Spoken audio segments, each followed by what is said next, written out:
ऐसे हाथ करके बोलिए, ऐसा मत कहो ये। और इसका सबसे बड़ा कारण हो गया है OTT पर सेंसर ना होना। व्यवहार बदलने से करेंगे, इस तरह हम अच्छी भाषा के लिए किताबें जरूरत है और वो किताबें कम होती जा रही समाज में, ये भी एक बहुत बड़ा कारण है। लेकिन सारे टीचर्स से मेरी आज भी उतने ही अच्छे रिश्ते हैं। टीचर्स लेकिन मैंने सभी से आगे कंट्रोल से गलत भाषा का प्रयोग होता है, हमें उससे बचना होगा और जो अगर गलत भाषा का प्रयोग करते हैं तो हम उससे रोकेंगे। वो हो सकता है गुस्से में बोलते हैं, आपको नहीं सीखना। पहली तो भाषा और फिर वो भाषा सोच में बदलती है, फिर वो सोच व्यवहार में। मम्मी आके कंप्लेन करती घर में पापा और दादाजी बेहद गालियों में बात करते हैं, तो मेरा 4 साल का बच्चा भी सीख जाता है। जिले के सभी सरकारी स्कूलों में आज से लॉन्च किया गया है प्रोजेक्ट जागृति। जागृति एक भाषा के नाम, जागृति नारी सम्मान के नाम और जागृति एक ऐसे अभियान के नाम जो अपनी भाषा को संयमित रखने के लिए जरूरी है।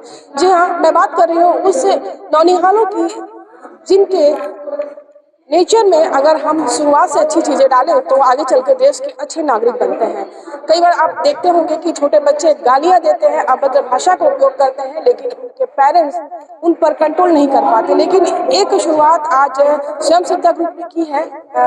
दुर्ग जिले के सभी स्कूलों में हर शनिवार को अभियान जागृति चलाया जाएगा, जिसके तहत बच्चों को अभद्र भाषा के खिलाफ में एक संकल्प दिया जा रहा है कि वे भाषा का जो उपयोग है बहुत अच्छे से करेंगे और अपने जीवन में उसे उतारेंगे। तो आज ये अभियान की शुरुआत Atmanand school, Swami Atmanand school sector 6 से शुरू हो चुकी है और यहाँ पर बच्चों ने भी संकल्प लिया है कि वे अपनी भाषा को मर्यादित रखते हुए अच्छे शब्दों का उपयोग करेंगे, मर्यादित रह करके एक अच्छे नागरिक होने के जो है अपने आप को साबित करेंगे कि वे अच्छे नागरिक बनने जा रहे हैं। हमारे साथ कुछ बच्चे हैं। बेटा, आपने क्या सीखा?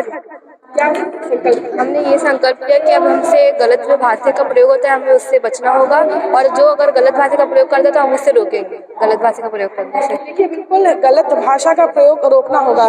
बेटा, आप जब जाते हैं कई बार सुनते होंगे लोग गाली गलौज करते हैं, तो आप क्या करेंगे? आप टोकेंगे, रोकेंगे? हाँ, हम जरूर टोकेंगे उसको। हम मना करेंगे कि आप एब्यूजिंग वर्ड यूज ना करें, क्योंकि इसी से हमारी देश में बहुत चीजें होती है। देखिए, बिल्कुल बच्चे समझ चुके हैं। बेटा, आपने आज यहाँ पर क्या सीखा है? हमें आज बहुत कुछ संकल्प किया एक अभद्र भाषा के खिलाफ। Yes ma'am. तो देखिए, छोटे छोटे बच्चे हैं, मिडिल स्कूल के बच्चे हैं, कुछ प्राइमरी के बच्चे हैं यहाँ पे। खड़े हो बेटा, क्या नाम है आपका? गौरव। क्या सीखा आज आपने यहाँ पे? मैम बहुत कुछ सीखा मैम। तो देखिए, यहाँ पर जो बच्चे हैं, बच्चे कहते हैं ना कि कच्ची मिट्टी के समान होते हैं और जिस आकार में आप ढालेंगे उस आकार में वो ढलते चले जाएंगे। और शिक्षा के साथ साथ आपको नैतिक शिक्षा जब मिलती है तब वो सारी चीज़ें बहुत आसान हो जाती है। और हम आपको मुलाकात कराते हैं सोनाली जी से। और सोनाली जी इस प्रोजेक्ट को लेकर के आई थी। कलेक्टर ऋचा प्रकाश चौधरी ने इसे लॉन्च किया था और जिस तरीके से आज यहाँ पर शुरुआत हो रही है, इसके पीछे क्या उद्देश्य रहा है, प्रोजेक्ट जागृति की जरूरत आखिर क्यों पड़ी और किस तरीके से इसे लॉन्च करके बच्चों के बीच में ले जाया जा रहा है, सोनाली जी जानते हैं। ये जो प्रोजेक्ट जागृति है, क्या जरूरत पड़ी इसे लॉन्च करने?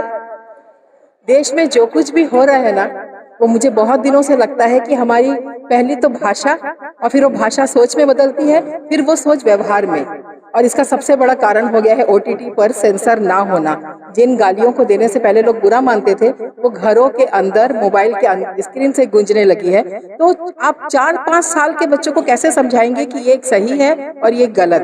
तो हमें ये बच्चों तक पहुंचने की जरूरत आन पड़ी।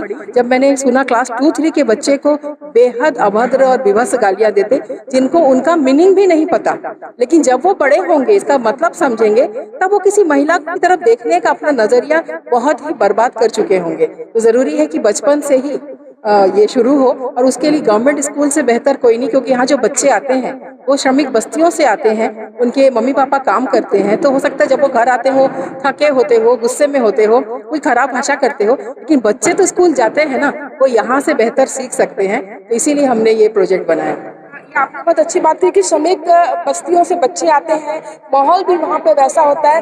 लेकिन जब हम ओटीटी और मोबाइल की बात करते हैं तो प्राइवेट स्कूलों के बच्चों के पास लगभग सबके पास अब मोबाइल आ चुका है, तो क्या ये प्रोजेक्ट आप लोग प्राइवेट स्कूल तक भी लेके जाएंगे? हाँ बिल्कुल, हमारा ये प्रोजेक्ट बच्चों के लिए है। यहाँ पे प्राइवेट और गवर्नमेंट की बात नहीं हो रही है, हम ये सब हर बच्चे तक पहुँचाना चाहते हैं। और मुझे लगता है इसके बाद हम लोग, अभी तो बच्चों से बात किए, और हम लोग एक एक सेशन इनके पेरेंट्स के साथ करना चाहते हैं कि घरों में बहुत जगह मैं जाती हूँ जब मोटिवेशन लेक्चर्स के लिए, तो मम्मी आके कंप्लेन करती है घर में पापा और दादाजी बेहद गालियों में बात करते हैं, तो मेरा 4 साल का बच्चा भी सीख जाता है, मैं उनको कैसे रोकूं? तो पहले तो उनको जागरूक होने की जरूरत है कि गालियां अपने अभिव्यक्ति व्यक्त करने कोई तरीका नहीं है। अच्छी भाषा के लिए किताबें जरूरत है, और वो किताबें कम होती जा रही समाज में, ये भी एक बहुत बड़ा कारण है। बिल्कुल, आपने सही कहा कि किताबें कम होती जा रही, क्योंकि हम जैसा पढ़ेंगे वैसे हमारे विचार होंगे और वैसा ही हम बोलेंगे।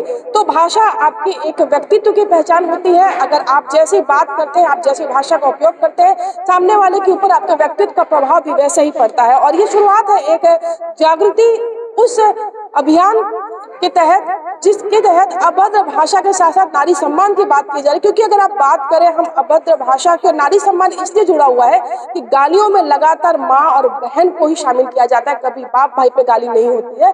तो ये एक बहुत बड़ा चिंतनीय विषय है कि अगर हम अपने समाज को क्या परोस रहे हैं। और इस अभियान के जरिए आप भी जुड़िए, क्योंकि ये अभियान केवल किसी संस्था का नहीं, किसी जिले का नहीं, किसी व्यक्ति का नहीं, बल्कि हम सब का है। हम सब अपने परिवार के जिम्मेदार लोग हैं और अपनी जिम्मेदारियों को समझते हुए न केवल अपने परिवार में बल्कि आसपास मोहल्ले में जहां तक हमारा संभव हो सके कनेक्ट होते हैं, हम इस बात को जरूर फैलाएं। कोमल धनेसर, IBC 24 भिलाई।